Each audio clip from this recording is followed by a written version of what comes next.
Hi hello welcome to Kolguri 24/7 news channel. Delhi Jantar Mantar వద్ద గత 3 రోజులుగా బిగిన సాగుతున్నటువంటి విద్యార్థుల నిరసన హోరు మిన్నంటింది. దేశంలో ప్రజలు మొత్తం కూడా ఒక్కసారిగా ఉలిక్కిపడ్డారు. కారణం, ఆ నిరసన హోరులోన చలో సంసద్ కార్యక్రమం చేపట్టినప్పుడు, పార్లమెంటుకు మూకుమ్మడిగా వాళ్ళు వెళుతున్నప్పుడు అక్కడ మాబును కంట్రోల్ చేయడానికి పోలీసులు ప్రయోగించిన లాఠీ చార్జ్ కావచ్చు, వాళ్ళు ప్రయోగించిన టియర్ గ్యాస్ షెల్స్ కావచ్చు, ఇవన్నీ కూడా విద్యార్థులను అతలాకుతం చేశాయి, అల్లకల్లోలం చేశాయి.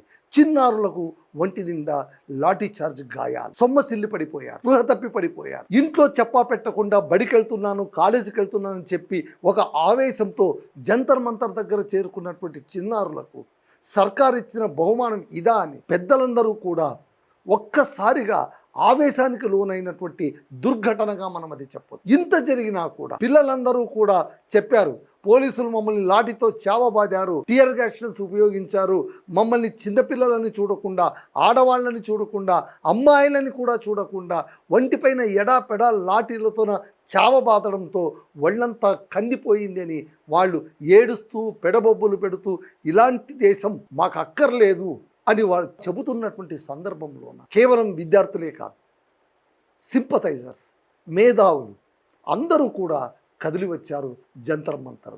అంటే ఏదో ఒక చిన్నగా మొదలయ్యింది, ఇదేం పెద్ద అవుతుంది, వీళ్ళు ఏం చేయగలరు అని అనుకున్నటువంటి ప్రభుత్వానికి ఒక్కసారిగా షాక్ తగిలింది. దిమ్మ తిరిగి మైండ్ బ్లాక్ అయిపోయింది. అంటే ఇంత ఉవ్వెత్తున దేశాన్ని కదిలించగలరని వాళ్ళు కల్లో కూడా ఊహించలేదు. ఈ సెగలు క్రమంగా రాజకీయ రంగును పులుముకున్నాయి. పార్లమెంటు దాకా ఈ వివాదం పాకింది. కాంగ్రెస్ దీన్ని హైజాక్ చేయడానికి ప్రయత్నించిందో లేదా వాళ్ళకు సపోర్ట్గా నిలవాలని ప్రయత్నించిందో కారణాలేంటో తెలియదు. కానీ వర్షాకాలపు సమావేశాలు ప్రారంభమైనప్పుడు పార్లమెంట్లో మొదటి రోజున్నే కాంగ్రెస్ తీవ్రంగా ప్రతిఘటించింది. జంతర్ మంతర్ వద్ద మొదలైనటువంటి ఈ ఉద్యమం నేపథ్యం క్రమంగా రాజకీయ రంగు పులుముకొనిందని చెప్పాలి.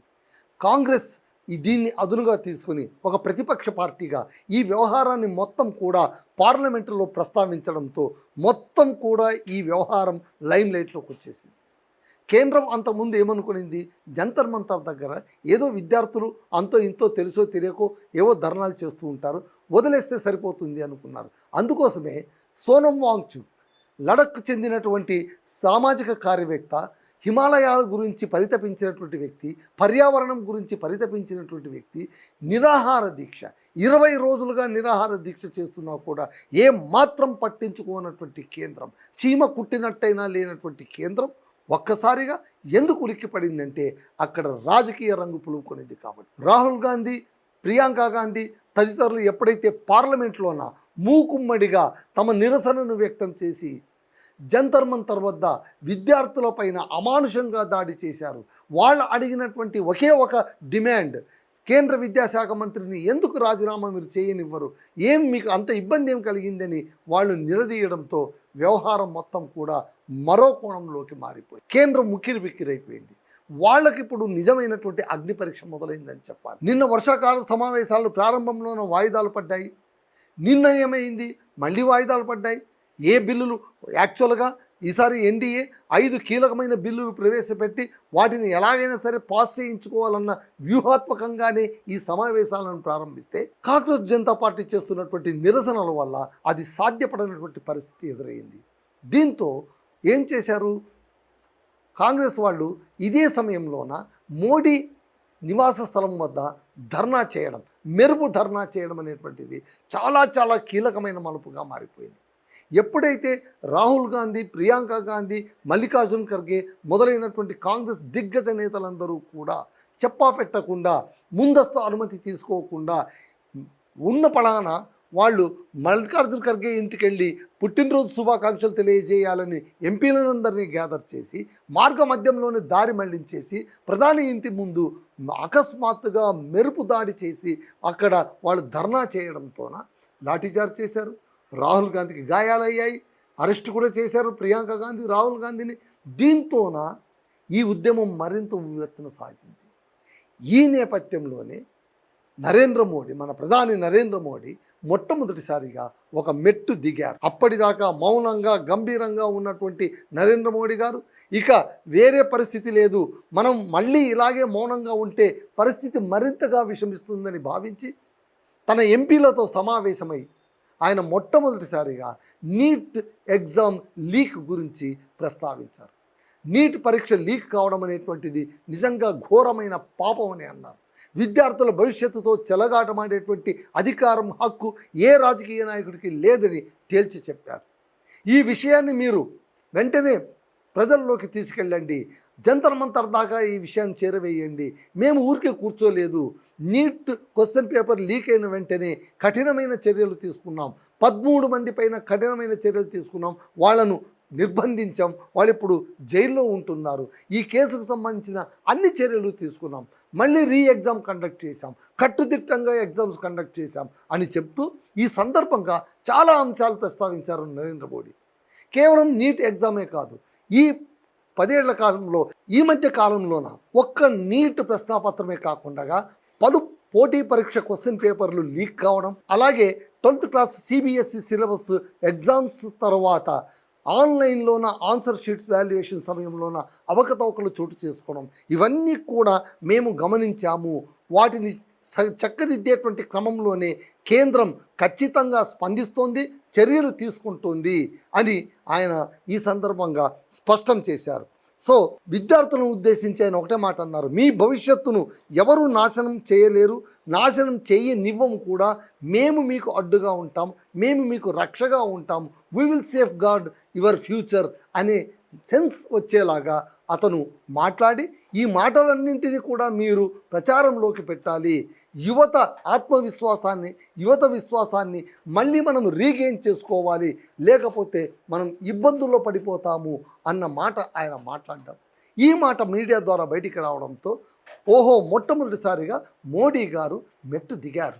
ఆయన మెట్టు దిగారా, ఆయన మెట్టు దించారా అనేటువంటిది ఇప్పుడు మరొక చర్చగా మారింది.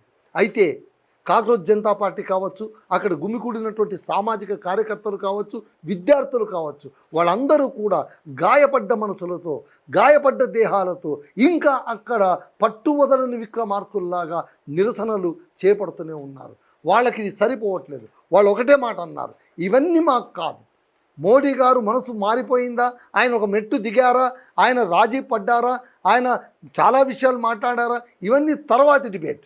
ప్రస్తుతం మాకు కావాల్సిన ఏకైక ఉపశమనం ఏంటంటే వెంటనే కేంద్ర విద్యాశాఖ మంత్రి ధర్మేంద్ర ప్రధాన్ రాజీనామా చేయడం, అది తప్ప మాకు ఇంకొకటి వద్దు అని వాళ్ళు 1 పాయింట్ అజెండాతో ముందుకెళ్తున్నారు.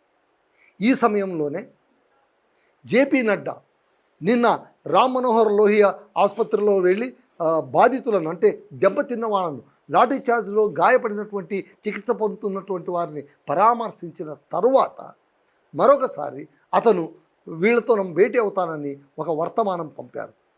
మీరు రండి, మీరు మా ఇంటికి రండి, మనం కూర్చొని చర్చిద్దాం అని ఆయన వర్తమానం పంపితే దానికి కాక్రోచ్ జనతా పార్టీ వాళ్ళు నిర్ద్వంద్వంగా నో అని చెప్పారు. మేము మీ ఇంటికి రావడం కాదు, మీరే జంతర్ మంతర్ దగ్గర రండి, ఇక్కడే కూర్చొని అందరి సమక్షంలోన మీరు మాట్లాడండి, మీరేం చెప్తారో చెప్పండి, మేము వింటాం. అయితే మాకు కావాల్సింది మాత్రం ఒక్కటే, ధర్మేంద్ర ప్రధాన్ రాజీనామా చేయడమే. వీటన్నిటి నేపథ్యంలోన ధర్మేంద్ర ప్రధాన్ తాజాగా అందుతున్న సమాచారం ఏంటంటే స్పీకర్, పార్లమెంట్ స్పీకర్ను కలిశారు అని, ఆయన్ని భేటీ అయ్యారు అని. ఇది చాలా కీలకమైనటువంటి అప్డేట్గా మనం భావించవచ్చు. మరి ఆయన కలిసి ఏం చేయబోతున్నారు, ఏమని చర్చిస్తారు, రిజైన్ చేస్తారా, తన రిజిగ్నేషన్ పత్రాన్ని ఇచ్చి వస్తారా? ఒకవేళ ఈ పరిణామం కనుక జరిగితే ఖచ్చితంగా అది ఎన్డీఏ సర్కారుకు మంచి జరుగుతుంది, అలాగే విద్యార్థులు, కాక్రోచ్ జనతా పార్టీ కూడా ఉపశమనం కలుగుతుంది అని మనం చెప్పవచ్చు. అయితే ఆ పరిణామం చోటు చేసుకుంటుందా లేదా అనేది ఇప్పుడు పెద్ద debatable point and question mark. చూద్దాం.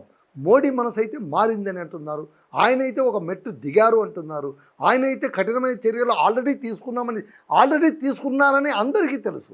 మీరు నీట్ ఎగ్జామ్ పెట్టి ఎగ్జామ్ పెట్టిన విషయం అందరికీ తెలుసు.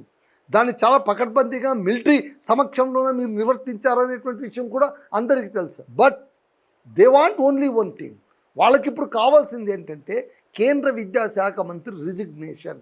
అది మీరు చేయగలరా లేదా చెప్పాలి అంతే తప్ప ద్రావిడ ప్రాణాయామం లాగా బీటింగ్ అరౌండ్ ది బుష్ లాగా అసలు విషయాన్ని పక్కన పెట్టేసి మీరు ఇతరత్ర ఏ విషయాలు మాట్లాడినా కూడా వాళ్ళు సంతృప్తి చెందరు. కాకపోతే నరేంద్ర మోడీ గారు, ముఖ్యంగా బీజేపీ, మీరు గమనించాల్సింది ఏంటంటే క్రమంగా ఈ విషయం కాస్త పార్లమెంటు దాకా వెళ్ళిపోయింది. కాంగ్రెస్ వాళ్ళు దీంట్లో ఇన్వాల్వ్ అయ్యారు. వాళ్ళు కూడా ధర్నాలు చేయడం మొదలుపెట్టారు. ఇండియా కూటమి మొత్తం ఇందులో ఇన్వాల్వ్ అయిపోయింది. ఎప్పుడైతే రాహుల్ గాంధీని అరెస్ట్ చేశారో, ఎప్పుడైతే లాఠీ చార్జ్ జరిగిందో, అక్కడ ఎప్పుడైతే రాహుల్ ముక్కు గాయమై రక్తం కారిందో, వెంటనే రాజకీయ రంగు మరింత తీవ్రంగా మారింది. ఇది మీరు గమనించాలి.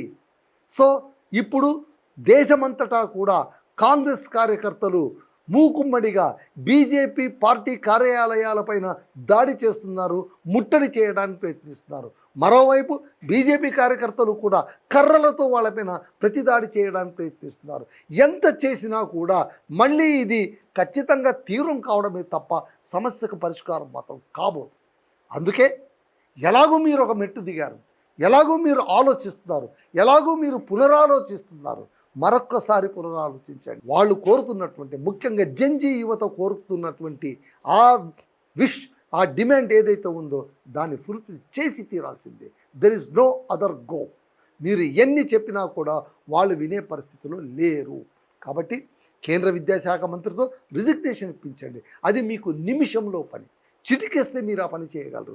మీకు ఆత్మాభిమానం అడ్డొస్తుందేమో, ఈగో ఫ్యాక్టర్ అడ్డొస్తుందేమో, కానీ పాలకులకు ఎప్పుడు కూడా ఈగో ఫ్యాక్టర్ అడ్డు రాకూడదు. వాళ్ళు ప్రజా సేవకులు మాత్రమే. ఆ స్ఫూర్తి మీలో ఉందని మాకు అర్థమవుతుంది. అది అందరిలో పంచి మీరు మంచి మనసుతోన ధర్మేంద్ర ప్రధాన్ రాజీనామాకు సత్వరం కృషి చేయండి అని అందరూ కోరుకుంటారు. అదండి సమాచారం. That's all.